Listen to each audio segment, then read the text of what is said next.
parler beaucoup, manger l'argent, voyager beaucoup seulement, mais travailler beaucoup, créer des choses, emploi des jeunes, non, non, non. Les dirigeants africains, les dirigeants sont comme ça. Les grandes gueules. Merci de nous rejoindre dans cette émission Les GG sur Radio Espace. Mesdames et messieurs, ensemble jusqu'au port de 11h, vous aider à mieux comprendre l'actualité. C'est le but qu'on s'est fixé à travers cette émission. En ondes depuis 14 ans, ici en Guinée. Merci à vous tous à l'international. Plusieurs mots s'offrent à vous, évidemment, pour intervenir sur nos sujets. Soit vous partez sur Twitter, ce qu'on vous recommande d'ailleurs fortement, le hashtag Espace GG. Sinon, le numéro de téléphone, le 00224 657 39 13 13. Si vous nous écoutez à la radio, merci encore une fois à vous qui nous rejoignez sur les réseaux sociaux, entre autres sur Facebook, sur Twitter, grâce à Sola Media, évidemment, qui relaie cette émission. Mesdames et messieurs, au menu, on s'intéresse à l'actualité, de lui dire à l'avenir d'une Guinée nouvelle entre prouesse et casserole. Mori Kaba essaie en tout cas de renaître progressivement avec son parti. Il promet la séquentialisation, donc de la séquentialisme, c'est bien cela, une orientation idéologique dont la substance reste à définir. Ce faisant, l'AGN, comme d'autres formations, participe donc déjà à l'animation du débat politique national. C'est déjà le cas avec le CNRD, où l'AGN donc a invité le colonel Mamadi Doumbouya à être le Kadhafi de la Guinée. Mori Kaba, président de l'avenir d'une Guinée nouvelle, est notre invité ce matin. Il s'exprimera évidemment entre autres sur d'autres sujets, sur la transition politique ouverte en Guinée. Nous en parlerons évidemment dans cette émission. D'autres sujets viendront s'ajouter à tout ceci pour votre plus grand bonheur. Les GG avec vous, avec Tamba Zakari, Minimono, bonjour. Bonjour Lamine, bonjour à tous. Bonjour à vous Mafoudia Bangoura. Bonjour Lamine, bonjour à tous. Bonjour Ahmed Kamara. Bonjour Lamine, bonjour à tous. Bonjour à vous Ahmed Kourma. Bonjour, quand on voit comment Kadhafi a fini, c'est pas une bonne idée. Hein. Voilà. Bonjour à vous Jacques Liwaleno. Bonjour Lamine, bonjour à tous. Voilà, Antoine Kouroua est avec nous, comme à l'accoutumée. Antoine, bonjour. Bonjour Lamine, bonjour à tous. Voilà, merci de nous rejoindre. Évidemment, on s'intéresse à l'actualité. Ah, il est là, eux aussi. Moussa Moïsi, bonjour. Bonjour El Guérassi, bonjour à tous.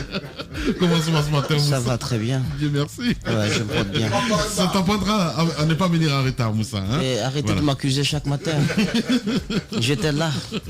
Tu étais là, donc ta place était occupée. Voilà. Hein? Voilà. Il y a pas de souci. Tu as vu son nœud pape, on dirait un petit garçon bien sage, tu sais, le premier de la classe. Mais quoi qu'on dise, hein, c'est un beau gars. Hein, sincèrement, voilà. Et c'est un beau gosse. Voilà. Bien. Allez, Mafoudia, on s'intéresse évidemment à l'actualité transition en Guinée. Un nouveau quator donc entre au gouvernement. Mafoudia Bangoura. Ben oui, on a vu ça hier soir. C'est vrai que depuis un certain temps, on est habitué, pour ceux qui espéraient qu'on allait avoir un beau soir, la liste complète du membre du gouvernement. On est carrément sorti de cela. On a donc des nominations à compte-gouttes. Et effectivement, hier soir, on a eu la nomination de 4 autres personnes. Il s'agit de Madame Djaka Sidibé, qui était du côté de l'Institut des mines de Bokeh, qui a été nommée donc ministre de l'enseignement supérieur, de la recherche scientifique et de l'innovation. On a également... de l'innovation. De l'innovation, oui, c'est d'après la nouvelle... Il faut innover. Oui. Maintenant, on a rajouté innovation. Il y a également Madame Aïcha Conté, qui, elle, était spécialiste protection de l'enfant à UNICEF Guinée. Donc, elle est maintenant la ministre de la promotion féminine de l'enfant et des personnes vulnérables. Encore une autre femme, il y a Rose Paula Prissemou, qui était jusque la directrice générale du bureau de stratégie et de développement au ministère en charge des investissements et des partenariats publics-privés, qui est à la tête du ministère de l'information et de la communication. En fait, la 4e personne, c'est M. Yaya Sow, qui était jusque-là juge consulaire, qui a été nommé ministre des infrastructures et des transports. Donc, on a 4 ministres de plus qui se rajoutent. C'est vrai qu'il y a bien d'autres départements qui restent, qui semblent stratégiques, mais déjà, on peut avoir une idée. On peut se permettre peut-être de donner une direction à ce vers quoi on tendrait bien. Parmi les nominations, on se rend compte que ce sont des personnes qui étaient jusque-là cachées du grand public. C'est peut-être à un moment ce que beaucoup de gens souhaitaient, parce qu'on a même eu ces slogans par rapport au recyclage, quelque chose qu'il fallait absolument éviter. En fait, il y a même ce fait de nommer à compte-gouttes que certains considèrent comme une manière très minutieuse pour le CNRD de faire le bon choix. Donc c'est ce qui leur prendrait autant de temps. Ce qui est quand même à noter, c'est que les personnes nommées, si on s'en tient à leur parcours, on se dit, le bon choix est fait. Mais on ne cessera jamais de le répéter. Il faudra aller bien au-delà des CV parce que ce qu'on veut, c'est la probité morale. Ce qu'on veut, c'est l'engagement pour la patrie parce qu'on peut bien être compétent et ne pas être la personne qu'il faut à tel poste. Donc, ces personnes sont nommées. Personnellement, les femmes, allez, laissez-moi. Mets-toi à l'aise, allez-y. Les femmes à l'honneur. Voilà. Je vais dire, Ne dis pas femme. je vais dire. Parce que tu n'aimes pas ça. Non, qui vous a dit Quand que on je dit n'aime pas? que tu es femme, ça pose un problème. Mais c'est pas un homme quand même. Mafoudia, c'est pas un homme quand Mais elle même. ne supporte pas qu'on lui dise Non. que c'est une femme. Ne faites pas l'amalgame. Ce que je ne supporte pas, Voilà. c'est lorsqu'on trouve quelque chose de normal quand un homme le fait et quand c'est la femme, on dit c'est extraordinaire. Ne faites pas l'amalgame. Voilà. Maintenant, on tu est... veux te réjouir. Allez, c'est bon, Tamba, arrête de la merder, s'il te plaît. Allez-y, Mafoudia. Allez-y. Je ne l'emmerde pas. Si, tu Il faut m'emmerdes. dire qu'elles ont de la qualité, mais ne te réjouis pas que ce soit des femmes. Moi, c'est ce que je dis. Tamba, Donc, assume. je me réjouirais si ce sont des cadres compétents et aujourd'hui elles font partie des cadres compétents de ce pays. Et pourquoi cadre compétent, je veux dire, de ce pays. Voilà. Ça, oui. Donc, quand...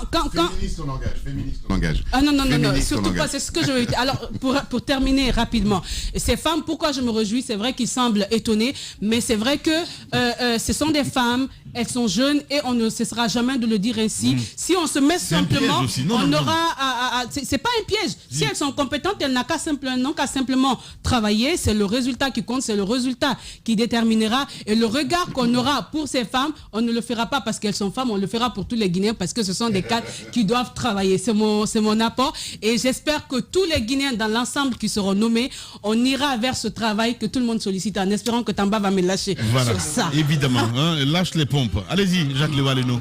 Ouais, donc pour la question des femmes, il y a une tendance quand même qui se dessine depuis que les nominations... C'est qui est intéressant. On a essayé avec les hommes. Et si les femmes maintenant, je pense que c'est important. Est-ce qu'on n'est pas en train d'aller vers... Voici la beauté. Quand Jacques le dit, ça paraît beaucoup plus simple. Quand je le dis, c'est une femme qui défend une femme. Alors la tendance, je disais qu'on est peut-être en train d'aller vers la parité.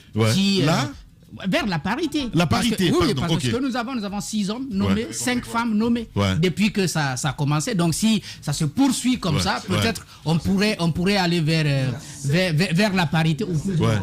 Cet homme, en tout cas, la différence n'est pas de taille. Alors ça, c'est la première remarque. Et puis l'autre chose, je crois, on l'avait dit déjà hier, même si, bien entendu, ça peut être perçu comme on veut, comme chacun le souhaite. Mais le regard qu'on fait sur les équilibres régionaux, ça aussi, c'est encore respecté. C'est comme ça. C'est ce qu'il est en train de faire. Il prend chaque jour un par région. Donc, hier également, c'est la même chose qui s'est passée. Maintenant, pour aller directement à ces femmes qui ont été nommées, donc ces ministres qui ont été nommés hier, il y en a 2 qui arrivent et qui trouvent des crises, mais véritables dans leur département. C'est la ministre de l'Information qui va aborder, qui n'aura pas de repos dès qu'elle prend place. Elle va toucher directement à la question de la RTG. Je crois on en parlera puisqu'hier encore... Elle n'aura même pas de bureau dans l'immédiat. Avec ce qui s'est passé. Le bureau de Kaloum, ça a été saccagé. Ça a été saccagé, mais je crois que ça pourrait être réparé. Et du côté de la RTG, dans le passé, si ce n'est pas encore gâté, je crois qu'il y a un bureau qui avait été prévu pour le ministre là-bas. On peut encore l'aider, n'est-ce pas, à s'installer. En tout cas, pour toucher directement à cette question qui est quand même l'enseignante de... Mais ce n'est pas la ministre de la RTG. C'est la ministre de l'Information. C'est et important. la RTG relève, quoi qu'on dise, je comprends, ministère de l'Information. Donc, et c'est là-bas, il y a un problème pertinent pour l'instant. Bon, il y a des problèmes partout, mais là-bas, c'est une crise et il va falloir toucher à celle-là. Et puis, le ministre des Infrastructures, c'est un problème aussi arrivé. Je sais, c'est pas question de développement, mais... Si on faisait replier un petit peu sur cette nouvelle ministre de l'Information, ce qui est encourageant aussi, c'est que ce n'est pas une militante. Parce que à l'ère d'Alpha Condé, il fallait être militant, mais vraiment militant pour être ministre de la République. Et ça c'est important de le rappeler. La période est exceptionnelle. Quand on regarde un petit peu dans le rétroviseur... Doumbouya n'a pas de parti politique, évidemment, donc il ne peut pas compter sur des militants. C'est encourageant. Voilà. Tout le monde, on peut considérer que tous ceux qui sont nommés ne sont pas militants. Hein? Oui, absolument. Non, j'ai dit, on peut le considérer. Mais non, mais c'est important. On peut le considérer. Chacun a un penchant politique. Il y a un sur lequel j'aimerais vraiment avoir des éclaircissements. D'accord. Mais alors, vous prenez prendrez la parole. Je le vois venir, Allez-y. Moi, voilà. Est-ce que c'est un crime? Je veux qu'on m'éclaire. Est-ce que c'est un crime? Je veux qu'on m'éclaire. Sincèrement, on est parti du postulat qu'on fait avec des hommes neufs qui n'ont pas a priori d'attache politique. Eh bien, partant de là, écoutez, a priori. Tu te trompes complètement, Moussa. Je vais finir là. Oui, il va finir. Allez-y, Jacques. Donc, je disais donc pour les deux, le ministre Yaya Sow qui va... Il est gonflé à bloc ce matin. La question des routes, c'est une question aussi très présente. Ce n'est pas son travail de développer tout ce qu'il y a à développer dans ce secteur, mais quand on ouvre les chantiers comme ça, il va falloir... C'est le fameux ministre à l'instant à l'antenne. Pour permettre à ce que le travail soit avancé. Allez-y. Maintenant, la ministre de l'Enseignement supérieur qui nous vient donc de Bokeh, j'ai ouï dire qu'elle a beaucoup travaillé de ce côté. Oui, elle vient de l'Institut supérieur des mines et géologie de Bokeh. Nous apprenons qu'elle a engagé des réformes à ce niveau, qu'elle a fait des travaux qui ont séduit tous ceux qui fréquentent ce département. Je pense... C'est quel ministre, hein? On dirait des ministres. C'est Diaka Sidibé. Diaka Sidibé, donc, qui nous vient de Bokeh. Donc, c'est à voir comment elle va intégrer la question de l'innovation au niveau de l'enseignement supérieur, parce que ça n'existait pas jusque-là.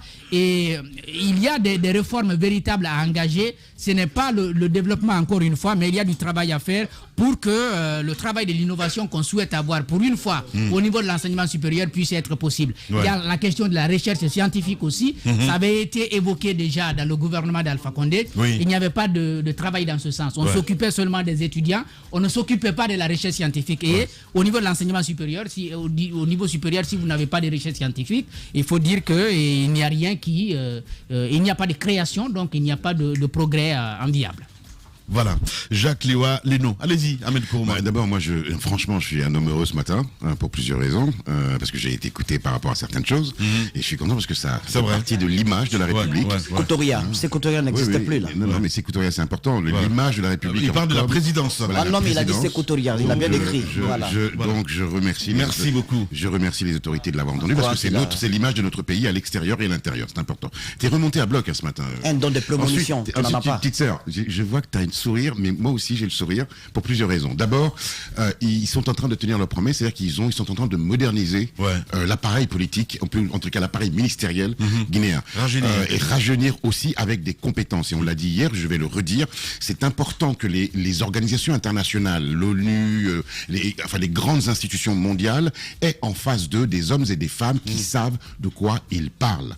Parce que c'est d'abord, l'image de notre pays et le monde aujourd'hui, l'économie est mondialisée.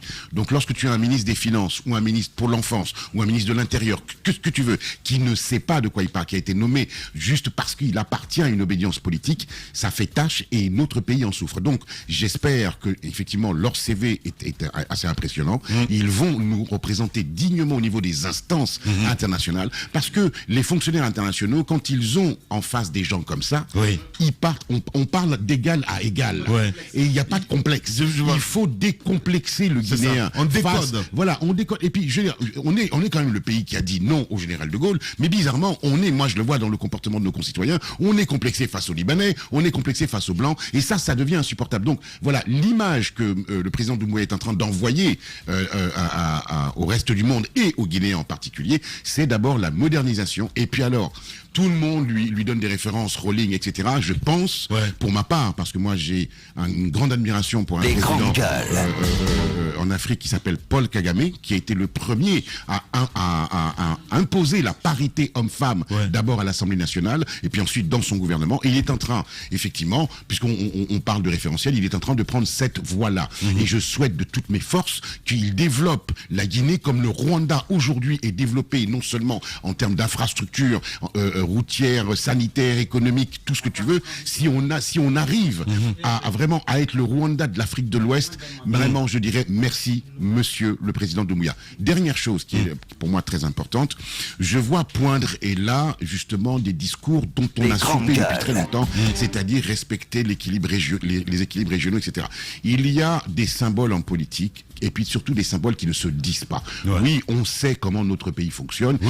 On regarde effectivement à la loupe le nom, ou plutôt le patronyme de quelqu'un lorsqu'il est nommé ministre, ou l'équilibre entre les Sow, les Ba, les Keita, les Condé, etc. Mais là, pour une fois, on est au sommet de l'État. On l'a demandé ici à cri et à corps qu'ils donnent l'exemple. Et pour une fois qu'ils sont en train de prendre de la hauteur et donner l'exemple, il faudrait que nous, peuple, nous, journalistes, chroniqueurs, ce qui vous voulez, nous prenions l'escalier qu'ils sont en train de prendre. Prendre de la hauteur. Voilà, prendre de la hauteur face à notre pays. Parce que les enjeux sont énormes. S'ils échouent, nous échouerons tous avec eux. Évidemment. Voilà. Ahmed Kourouma, mesdames et messieurs. Allez-y, Moussa Moïsi, là. Oui, cette transition, je pense que c'est la transition de la dernière chance pour nous. C'est un moment unique dont il faudra vraiment qu'il faudra utiliser à bon escient, parce que la Guinée vient de loin. Et le colonel Doumbouya et ses hommes viennent aussi de loin. Pour quelqu'un qui est venu de l'étranger, qui a connu toutes les difficultés de l'administration militaire, parce qu'on les bâtons dans les roues, empêché d'avoir un poste de responsabilité, même le prendre de l'argent pour que son dossier soit accepté au niveau de l'armée. Des gens ont fait cela. Qui ça, Doumbouya? Oui, bien sûr. Oui. Ah, ok. Donc, pour quelqu'un qui a connu tout cela, qui a connu donc tout ce qui est tout ce qu'on fait à l'envers dans l'administration guinéenne, parce qu'il s'agit quand même de l'administration militaire où il a fallu qu'il démarche et tout, qui a été découragé à un moment donné, qui est reparti, qui est revenu, tout ça parce qu'il avait l'amour de servir son pays. Il voyait des formateurs étrangers qui venaient, qui n'avaient pas plus de formation que lui. Lui déjà, en tant que légionnaire, il a été envoyé dans plusieurs pays, notamment en Centrafrique, pour donner de la formation. Il envoyait venir en Guinée avec le sceau d'expert, qui n'avait pas la même compétence que lui. Bon, parce que dans son propre pays, on n'est jamais roi. Donc, pour quelqu'un qui a traversé tout cela, ensuite, du côté de Forêt-Carrière, au camp des forces spéciales, qui connaît, nous prenons les grandes routes, les voies les voies officielles. Mais attendez, je finis. On finit pas. Je rappelle tout cela pourquoi. Je vais rappeler tout cela pourquoi. Parce que très souvent, lorsque nous voyons une personne, lorsque nous voyons le président, on oublie que c'est la résultante de beaucoup de cheminements, beaucoup de sacrifices. Donc, pour quelqu'un comme ça qui a vécu en brousse avec ses hommes, donc qui connaît les routes, nous on connaît les routes officielles dégradées. Eux, ils prennent les chemins, c'est-à-dire comment on appelle, les gloglos, les sentiers dans les routes secondaires. Donc, de Mafrère, ils peuvent sortir jusqu'au niveau du voile de la mariée, du côté de Kindia. Donc, il connaît les difficultés liées donc au quotidien des Guinéens, parce qu'il envoie, quand il passe dans les villages, au niveau des hameaux, il envoie. Donc pour quelqu'un comme ça, quand vous êtes porté par le destin à la tête du pays, vous êtes obligé de poser des actes qui partent dans le sens à ne pas recommencer les erreurs du passé. Exactement, à répondre les attentes du peuple. La petite confidence, c'est quoi? C'est important aussi de le rappeler, parce qu'on dit sur proposition du Premier ministre. Oui, d'accord, mais je sens dans les nominations qui sont passées. C'est la règle étatique. Je sens dans les nominations qui sont passées la petite touche à Béavogui. Et oui, bon, je le dis comme ça parce qu'on ne peut jamais être à 100% dans les secrets des dieux. Mais tous ceux qui viennent des institutions internationales ou régionales, on se dit que c'est certainement la proposition du Premier ministre, parce que lui-même, il vient de ce milieu-là. Et la petite confidence, c'est quoi? C'est que quand les gens qui sont nommés, beaucoup n'ont pas démarché pour être nommés. Ils ne savaient même pas qu'ils allaient être nommés. C'est-à-dire qu'ils font une sorte d'enquête, des coups de fil sont passés, vous êtes appelés, ensuite, vous venez au palais Mohamed V, vous passez devant une première petite commission qui vous questionne énormément, vous passez devant une deuxième dans laquelle se trouverait M. Boisvégul, le Premier ministre, donc qui également vous questionne, et ensuite vous finissez par le président de la transition. Et la petite confidence, c'est qu'il vous fait voir la photo des jeunes qui sont tombés le 5 septembre 2021. C'est-à-dire qu'ils n'ont pas choisi de tomber, ils n'ont pas choisi de verser leur sang. Ils l'ont fait parce qu'il y avait, à un moment donné, il fallait sauver le pays. À un moment donné, il fallait quand même prendre son destin en main, parce qu'ils ont écouté le cri de cœur des Guinéens. Donc on vous fait regarder ces photos-là pour que vous compreniez que le sang de ces jeunes n'a pas été versé pour rien. Et quand on vous nomme, si tant est qu'on vous nomme à un poste de responsabilité, vous êtes contraint à produire de bons résultats pour le pays. Donc je pense que ça joue déjà sur le moral. Ça joue déjà sur le moral. Donc pour ces jeunes, et ensuite quand vous finissez tout ça... Le Guinée ne connaît pas ça, Moussa. Si, parce qu'ils ont affaire Ils ont affaire à l'ancien commandant des forces spéciales. Vous comprenez? Donc vous ne pouvez pas badiner avec certaines choses. Et ça, moralement, quand vous voyez, quand vous traversez tout ça, c'est un poids. Et vous sortez de là, vous ne savez pas si vous serez nommé ou pas. En plus, on vous dit pas, ben écoute, c'est bon, ça va. Vous rentrez, et c'est après peut-être que vous entendez votre nom à l'antenne ou vous vous êtes rappelé. Voilà. Donc je trouve que tout cela est fait pour qu'on puisse forger un esprit patriotique à notre niveau, parce que beaucoup sont bons, beaucoup ont de bons CV, ils ont de l'expérience, mais peu aiment leur pays. Aimer son pays, ce n'est pas arborer le rouge, jaune, vert partout où on passe, mais c'est poser dans son intimité des actes qui partent dans le sens à développer le pays. Quand vous avez eu un hôpital à faire construire, le budget qui est alloué c'est $10,000. Quand vous êtes seul, vous devez décider en dernier ressort que vous ne fassiez pas de ce budget $5,000. C'est ça l'esprit patriotique. Donc maintenant, moi je finis par quoi? Par le cas de M. Yaya Sow. Je n'ai absolument rien contre lui, a priori. Mais je dis, si on part du postulat que le président de la transition, depuis qu'il a commencé à nommer les membres du gouvernement, il a nommé des personnages qui officiellement n'ont pas d'attache politique. N'ont pas milité au sein des partis politiques. Mais il y a d'autres qui vont venir, qui sont même membres intègres même des partis politiques. D'accord, si cela est fait, c'est bon. Ça veut dire qu'il est capable, et moi je suis pas contre cela qu'on prenne quelqu'un de l'UFR, de l'UFDG, dès lors que la personne a la compétence qu'il faut. Mais ce que ça peut créer, parce que pour le cas de Yaya Sow, il y a déjà... Je finis, non, c'est pas une contradiction, tu vas parler Ahmed. Voilà, pour le cas de Yaya Sow, c'est...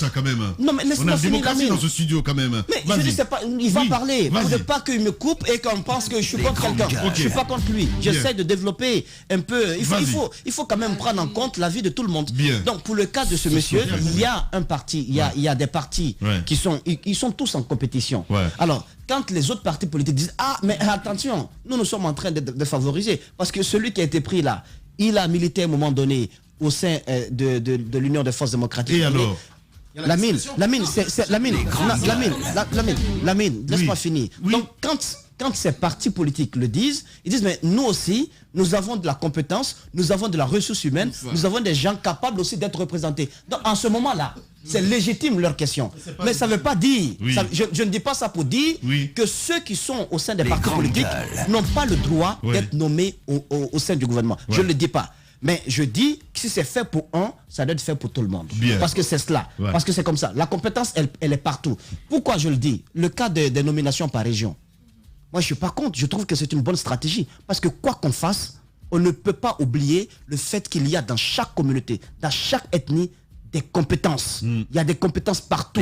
Donc on parle de ce postulat-là en prenant dans chaque région. Ce n'est pas de l'équilibrisme, c'est le vrai visage de la Guinée. C'est la Guinée dans sa diversité. C'est la Guinée dans sa diversité. Donc je trouve que les questions qui sont soulevées par rapport au cas de ce monsieur qui a une grande expérience, j'avoue, parce qu'il a représenté quand même la CEDEAO au niveau international, il a travaillé au sein des institutions internationales, il a de l'expérience. Mais on parle du côté politique. Ça n'a absolument rien à voir. Moussa Moïse Silla, MMS, allez-y mon cher Ahmed Kamara. Écoutez, pour la République parfois, on peut trahir pour sa République. Alors si le colonel décide de faire appel aux Guinéens, pour moi, peu importe leur bord politique, s'ils sont techniciens et qu'ils sont capables d'apporter quelque chose, je pense que c'est cela qu'il faut saluer. Moussa est revenu sur le cheminement tout de suite. Il a parlé de toutes les commissions que les gens la traversent avant d'arriver au colonel, et vous n'êtes même pas sûr en sortant d'être rappelé. Alors si finalement vous êtes rappelé, je me dis que sûrement alors les compétences dont on parle se sont vraiment avérées au cours de cet entretien, parce qu'à ce que je sache, c'est pas quand même n'importe qui va interroger dans ces différentes commissions. Donc moi je veux que les Guinéens sortent de cela et que les partis politiques ne se lèvent pas pour dire non, lui il a été nommé parce que le président d'abord, comme on le dit, il a un pouvoir discrétionnaire. Il est libre de faire appel à qui il veut, même s'il veut qu'il appelle le secrétaire général d'un parti politique. Moi ça ne me fait ni chaud ni froid. Si il peut aider dans le processus de transition pour nous amener à avancer, c'est ce qui m'intéresse moi. Le reste, ça ne m'intéresse pas. Alors que les Guinéens, s'ils ne peuvent pas encourager la junte, que ces Guinéens arrêtent de nous emmerder. Moi, je ne suis... Non, c'est vrai. Moi, je ne vais pas mâcher mes mots. Je dis ce que je pense. Et je n'ai pas insulté quelqu'un.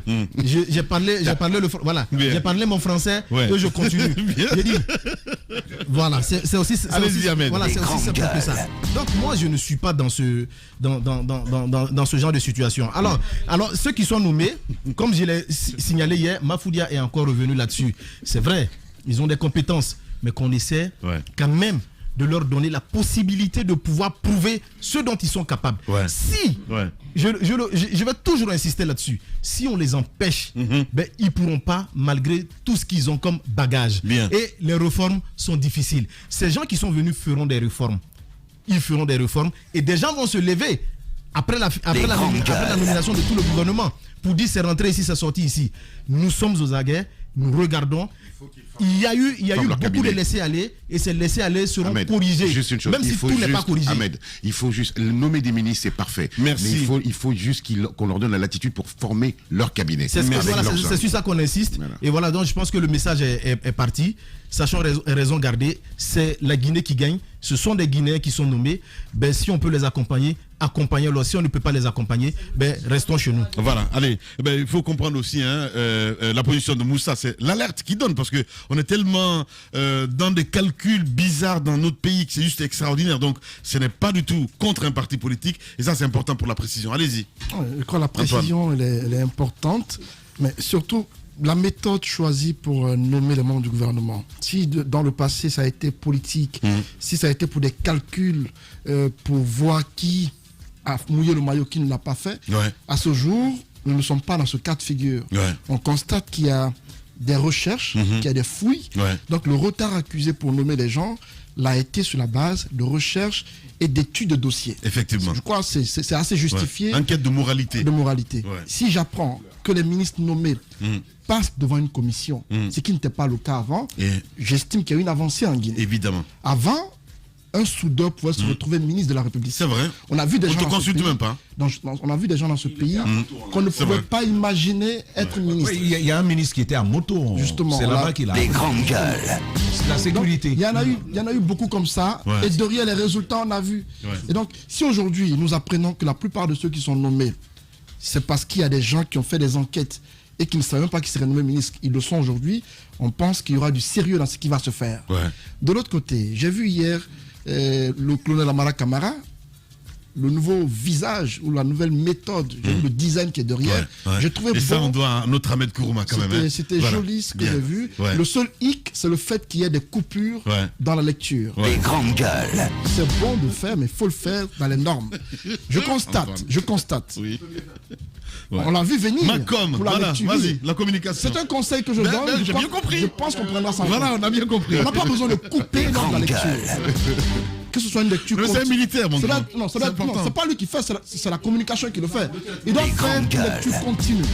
Lorsqu'il commence pour un premier nom, qu'il continue. Qu'on sent que c'est un faux direct. Non, c'est au montage. Ok. Au bureau de presse. Le conseil qu'il faut donner au monteur, soit dans la lecture, on image la lecture pour éviter qu'on sente qu'il y a de la coupure, pour que ce soit plus beau. De l'autre côté, maintenant je vais m'accentuer sur quelques noms quand même. J'ai vu la précipitation, la rapidité par laquelle les prises de fonction sont faites. On te nomme dans la nuit d'hier, tu prends fonction le lendemain, mais très tôt. Avant, ce n'était pas le cas. Avant, c'était après une semaine que tu prenais fonction. Donc, on constate qu'on est pressé. Et la plupart des ministres, j'ai suivi hier les grandes gueules. Avant, on leur donnait de l'argent pour préparer la cérémonie d'installation. Il faut acheter les vestes. Non, ils ont déjà les moyens. Ceux qui viennent ont les moyens. C'est pas des pauvres. Ceux qui viennent, la plupart de ceux qui viennent de la mine ont les moyens. Il n'y a pas de pauvres dedans. Il n'y a pas de pauvres. La plupart ont l'argent. Donc, ce que je veux préciser pour continuer, on constate dans les façons de faire qu'il y a une feuille de route. Le secrétaire général du gouvernement, lorsqu'il prend la parole pour indiquer au ministre qui prend en fonction ses prérogatives, il lui indique les missions qu'il aura à faire pour le peu de temps qu'on a à faire ensemble. Donc, les feuilles de mission sont déjà connues. Chacun connaît ce qu'il a à faire dans son département. Mais la nouvelle ministre de la Communication, attendez que j'insiste sur son cas. Non, c'est notre département. C'est important que nous parlions d'elle. C'est une femme, pour une première, qui prend les rênes du département de la Communication, ce qui n'était pas le cas avant. Ah si, surtout elle a été ministre de la Communication quand même. Non, je parle d'Alpha Condé quand même. Okay. Ah, vous aussi. Non, mais il ne faut pas dire une première, Antoine. Voilà. En fait, moi je fais toujours recours à l'ancien régime. Non. La Guinée n'a pas commencé avec Alpha Condé quand même. Le français est précis. Donc, on a constaté que les ministres, sous l'ère Alpha Condé, on a toujours critiqué le fait que les profils faisaient défaut. On a eu Césaire Pogomou, qui a été ministre de la Communication. Qu'on salue de passage d'ailleurs. Hein. Voilà. Ouais. On a eu Makanera, qui a été ministre de la Communication. Tout... Vas-y. on a eu... Allez-y, Antoine. Non, il a dit ça. On salue les hommes et non les pauvres. Voilà. Allez-y. Diriss Dialé Doré, qui a été ministre de la Communication, qui a été le premier d'ailleurs. Ouais. On a eu Rachid Ndiaye, qui a été ministre. Et le dernier, c'était Amara Somparé. Ouais. Et Amara, très jeune ministre, mais on a vu ce qui s'est passé. Un ministre de la Communication qui n'a jamais voyagé avec le président, qui n'a jamais planifié de communication pour la présidence, ni pour le gouvernement. Un ministre qui était ségrégué par moment. Donc on a constaté... Et qui a ségrégué. Bon, qui a été ségrégué, il faut le dire clairement, parce qu'il ne jouait pas son rôle de ministre. La plupart des choses qu'il fait, c'était imposé. Donc j'espère que celle qui vient avec Doumbouya aura plein pouvoir pour exercer, aura la possibilité de faire ses choix et d'agir. Je pense qu'avec ce que je vois, il y a du sérieux qui s'annonce. J'espère que tout se passera comme prévu et qu'il n'y aura pas trop de calculs politiques pour empêcher les gens d'agir. Merci beaucoup Antoine Kourouma, évidemment. Allez-y mon cher Jacques Kamba. Enfin, trois choses. Déjà, c'est très très bien hein, qu'il y a un mécanisme, il y a un processus. On sait précisément d'avance, et ça c'est une très très bonne information que Antoine nous donne là, que des feuilles de route soient déjà prêtes. En si peu de temps, c'est vraiment très bien que nous ayons déjà tout ça. Un ministre qui entre, c'est précisément ce que l'on attend. Donc, il y a un cheminement qui est bien balisé, et ça c'est bien. Et les questions qui sont posées, j'imagine que c'est déjà d'avance conditionné, tout ça est bien mis à jour. Et puis au bout du processus, il y a ce conditionnement dont parle Moussa Moïse, c'est-à-dire que vous avez, on met un être humain, une âme sensible devant ceux qui portent la sensibilité humaine au mieux, c'est-à-dire des visages de personnes qui ont dû perdre la vie pour qu'on en arrive à ce processus d'aujourd'hui. Ça, c'est donc psychologiquement. Évidemment. Alors, ça fait un déclic. Oui. Psychologiquement, ça fait quelque chose pour des gens qui ont encore une conscience. Ça, c'est important de le dire. Vrai. Pour ceux qui ont une conscience morte ou qui ne l'ont pas du tout, eux, c'est encore un autre problème. Ils seraient capables d'aller, ils trouvent un cadavre, on le dégage pour prendre ce qui est en dessous et puis on continue. Il y a des gens à qui ça ne pose aucun problème. Donc ça, c'est une chose. Une autre chose qui est très très bonne, Maf est revenu là-dessus, c'est bien cette féminisation. Moi, je pense que c'est bien d'équilibrer. Bon, après, il faut s'attendre dans les jours à venir de trouver des départements où on ne s'adresse pas à la parole. Mais bon, ça c'est les choses. Pour aller à la... C'est très réducteur. C'est très réducteur. Non, tu ne peux pas dire que partout où les femmes se trouvent, c'est des guéguerres. C'est réducteur.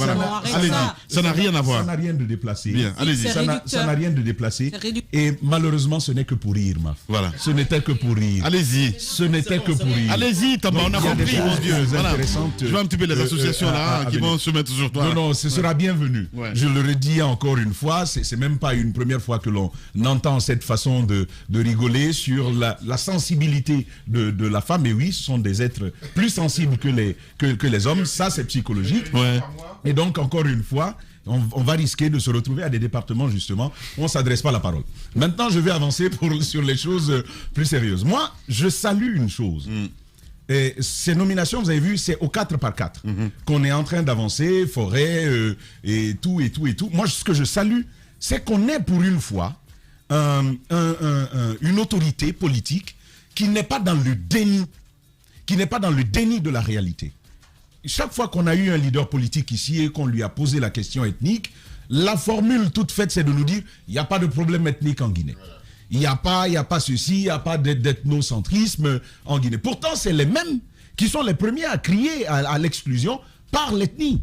Et donc, nous avons un CNRD qui dit, cette problématique, il faut la prendre à bras-le-corps. Il faut tenir le taureau par les cornes. Comment on règle ça?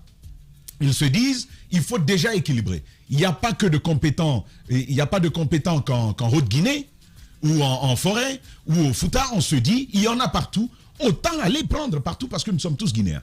Ça, c'est le message clair qui ressort. Même s'il y a des subtilités à l'intérieur que plusieurs n'iraient pas à maîtriser, c'est par exemple le fait que quand on dit Haute-Guinée, c'est pas Malinké. Il y a beaucoup d'autres ethnies à l'intérieur. Le Fouta, ce n'est pas que Peul. Il y a beaucoup d'autres ethnies à l'intérieur. La Guinée forestière, c'est aussi le foyer de mosaïque par excellence d'un point de vue ethnologique. Ça encore, il y a toutes ces subtilités-là. Mais encore que ce qui est bien, et c'est ce qui fait que je salue cette démarche, au moins vous avez pour une fois que l'on veuille aller à une gouvernance inclusive, avoir des représentants au niveau de chacune de ces régions. Une précision finalement sur M. Sow, qui vient d'être nommé au niveau des infrastructures. Il faut rappeler qu'il a été coopté par l'UFDG suivant un processus bien simple. Vous savez, le président Cellou Dalein Diallo, pour participer à l'international libéral, il travaille à collecter souvent plusieurs CV de Guinéens compétents qui peuvent s'intéresser, qui peuvent être intéressés à participer à cela. Et donc, c'est comme ça que son CV est parvenu à M. Cellou Dalein Diallo, après examen, parce que pour y être, il faut être porté par un parti politique, et donc après examen de son CV, il a été retenu. Lui, comme d'autres cadres que je connais qui participent à l'international libéral, se sont retrouvés ainsi à collaborer avec le parti de Cellou Dalein Diallo. Ceci ayant été dit, il faut quand même dire que ce que Moussa dit ne manque pas de pertinence. Les grandes gueules. L'UFDG est un parti politique au même pied d'égalité que tous les autres. Quand on dit il y a un tel qui est nommé, qui appartient à l'UFDG, ce n'est pas le citoyen que l'on va regarder tout de suite. Naturellement, vous connaissez les glissements que nous avons dans notre pays. On va dire, eh bien, l'UFDG a un représentant au gouvernement. Ce sera traduit de cette façon. Et après, Ahmed, la logique est bien simple. Si tous les partis ont une consistance et des droits légaux égaux sur le territoire guinéen, on ne peut pas plus privilégier un parti et en laisser un autre pour contre. Donc, il faut s'attendre quand même à ce type d'interprétation. Moi, je dis encore, on ne gagne rien, Lamine. Je dis encore, on ne gagne rien au déni de la réalité. Ça peut être un faux débat, mais notre société est malade et c'est comme ça qu'elle fonctionne. Voilà, Tamba Zakari Milimono. S'il vous plaît, Ahmed, allez-y, Mafoudia Bagoura, pardon, s'il te plaît. Alors, ce sur quoi je vais commencer, c'est qu'il y a de ces choses, on les dit banalement, mais ça détermine aussi le comportement des uns et des autres. Quand on parle de leadership, il y a ce que la femme a en plus que les hommes n'aiment pas, l'empathie. Le fait de penser à la place des autres, ce que les hommes n'ont pas, c'est en plus. Ce que Tamba dit souvent, c'est cette... Écoute-moi, s'il te plaît. C'est cette clanisation des fois, cette façon de penser. Oui. Je lui rappelle Nabaya Gate. Oui. Elle parle d'empathie. Ouais. Il y a eu le cas Nabaya ici. L'empathie n'a rien à voir avec la corruption. Écoute, elle n'a pas pensé. Écoute-moi, ne m'emmène pas sur ce terrain. Tu ne parles pas de son cas. Tu ne parles pas d'elle. Mais on a parlé d'elle. Pourquoi tu veux que quand on parle de la nomination... Non, mais c'est quand même incroyable. Est-ce que quand on parle des hommes nommés, vous parlez des hommes corrompus? Chacun de nous doit prendre la part du genre. On est sur un cas précis. On est 5 contre 3 seuls. C'est pas un problème. On est 5 contre 3. En fait, moi-même, regarde, écoute-moi, moi-même je ne suis pas contre vous. Je dis ce que je pense, dites ce que vous pensez. Et je ne demande pas ce que vous soyez d'accord avec moi. Ce que je dis, maintenant écoute-moi quand même. Voilà, je dis que quand on parle... Oh là là, piquez tout ce que vous voulez, c'est pas mon problème. Je dis juste que quand on parle de leadership, la femme a en plus qu'elle l'empathie que l'homme n'a pas. Vous pouvez faire des régions. Allez, c'est parti, le moteur allumé, vous êtes sur les GG. Les journées passent à un rythme fou. On finit par s'oublier, à s'occuper de tout, sauf de nous. Parfois, ça fait du bien de se rappeler qui on est. Moi, j'écoute Radio Espace Guinée. Ça me fait du bien. Radio Espace Guinée. Matin sur Radio Espace, mais aussi sur Espace TV. Continuez à réagir, mesdames et messieurs. Le contact s'affiche juste en bas de l'écran. Dans la deuxième partie de l'émission, on parlera politique, transition guinéenne, le regard donc de Mori Kaba de AGN. Il sera avec nous dans ce studio. On part à la RTG, mon cher Jacques Lewalino. La RTG, la direction générale, M. Savané et Kwanasouma ont rencontré hier les travailleurs dans l'ensemble. C'était une rencontre folle parce que tout le monde était là, tous les services étaient représentés. Les discussions étaient chaudes. C'est à la demande du CNRD parce qu'ils ont été voir le ministre secrétaire général de la présidence qui leur a dit allez-y vous retrouver et puis discuter, je ne veux pas de problème, allez-y vous entendre. Donc sur les 17 points qui avaient été répertoriés dans le mémorandum élaboré par les syndicats, les différentes structures syndicales qui sont représentées là-bas, 7 points ont été abordés et sur lesquels la direction a pris des engagements. Pour l'instant, on ne donne pas de délai. Mais par exemple, pour trouver du matériel nécessaire pour la rédaction de la radio, c'est-à-dire le dictaphone, je ne savais pas qu'il n'y en avait pas. Les ordinateurs, là, on le savait qu'il n'y en avait pas. Et puis rétablir la connexion, ça aussi, je ne savais pas que... La connexion Internet. Oui, la connexion Internet au niveau de la rédaction de la radio et lever la suspension sur certaines émissions et les animateurs avec. Hier, on en a parlé. Non, les émissions, ça dépend. Il faut voir. Quelles émissions? Non, moi je pense quand même. Je parle de ce qui a été dit. Je ne suis pas en train de donner un avis là. Je fais un contrat. Je fais un contrat. Voilà. Ensuite, il y a la question des stagiaires. Et à ce niveau, la direction a demandé à ce que le gouvernement règle ce problème, qu'il revenait, n'est-ce pas, à la direction de prendre en compte cette question. Et la question de la liberté de ton qui a été évoquée dans le mémo, la direction s'est engagée à l'autoriser, à même la permettre. Désormais, sur les antennes des médias d'État, nous aurons le temps d'observer tout ceci. J'ai envie maintenant, pour aller dans les avis, revenir sur 2 points essentiels. La question des stages qu'on est en train de renvoyer du côté du gouvernement. Moi, je le disais la dernière fois et je le reprends encore. Je crois que la RTG qui fait de la publicité peut trouver un mécanisme qui peut lui permettre au moins de prendre en charge, de sortir même de cette histoire de stage. Bien. De trouver, n'est-ce pas, des contractuels qui sont recrutés par la direction, donc qui ne vont pas être traités par comment on appelle ça, par la fonction publique, qui vont pas forcément être pris en charge par la fonction publique. Je crois que la direction doit être capable de le faire. Si les médias privés le font, la RTG peut le faire, d'autant plus qu'elle fait de la publicité comme les médias privés. Voilà. Maintenant, pour la liberté de ton, il y a un texte que je n'avais pas dit. On reviendra, Jacques, s'il te plaît. Je voudrais terminer. Il est 48 là. Mais non.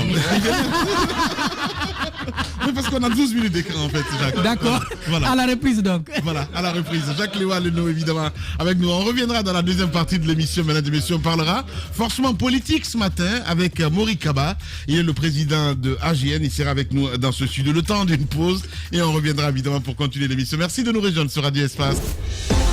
Sur Radio Espace Guinée, les GG pensent comme JMJ. Une presse libre se voit dans la rue. Et la rue voit vraiment si la presse est libre. Cette dialectique sociale est la levure de la démocratie. JMJ. Les GG sur Espace, tous les matins 9h-11h.